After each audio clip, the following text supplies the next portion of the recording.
With human genetic engineering, the context that I always put it into is declining fertility rates. Uh, you can look up in Wikipedia something called total fertility rates, and they list them by country. And perhaps the most astonishing example is happening in South Korea, where the fertility rates are at 0.75. Now, you need a 2.1 fertility rate.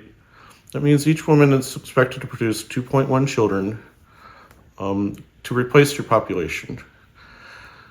With a declining population, which most countries are experiencing, even countries like Mexico and countries in the Middle East have below replacement fertility. The only countries with above replacement fertility are in Africa, but they're typically war-torn and shorter lifespans, so they have more children to compensate.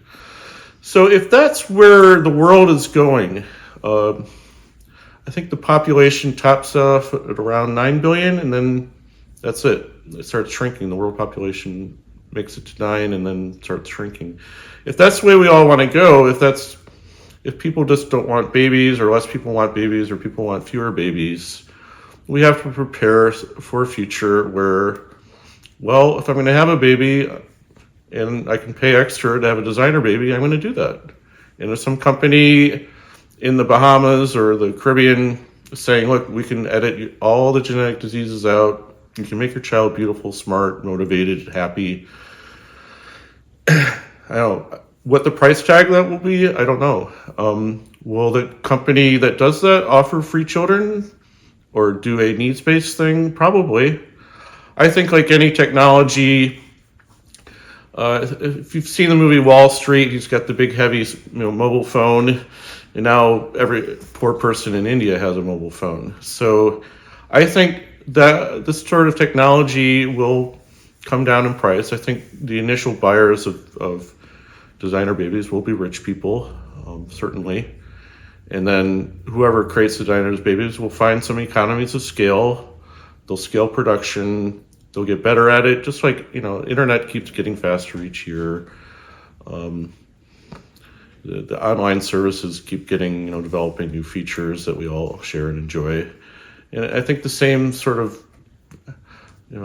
learning curve, production curve, all these things are going to come in alignment. And I can see a lot of people deciding to have one child just for themselves.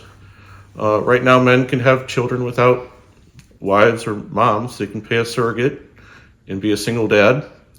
And I see that social trend. And if you're going to be a single dad, well, Promise Health genetics, that means a child's going to be easy to raise. Not much work, I have two older brothers. I was the easy one to raise, and my middle brother was the hard one to raise. He was a terror. I don't know why. It's probably genetic. So, they'll start selling it that way. Companies will start selling it that way. They'll say you can have an even-tempered child who doesn't have health problems, doesn't have personality problems, and a breeze to raise. And, if you're adding the other things like looks and intelligence, they'll breeze through school, they'll breeze through relationships. I mean, they'll have an easy, happy life. And, a lot of people don't want children, and none of this will mean anything to you. You'll go on with your life and won't have any children. That's fine. I know lots of people who have happy lives without children, and that's a choice. But it's going to happen. The world has had people like this before, and there'll just be a lot more of them, or the few children that we're having will be more genetically engineered.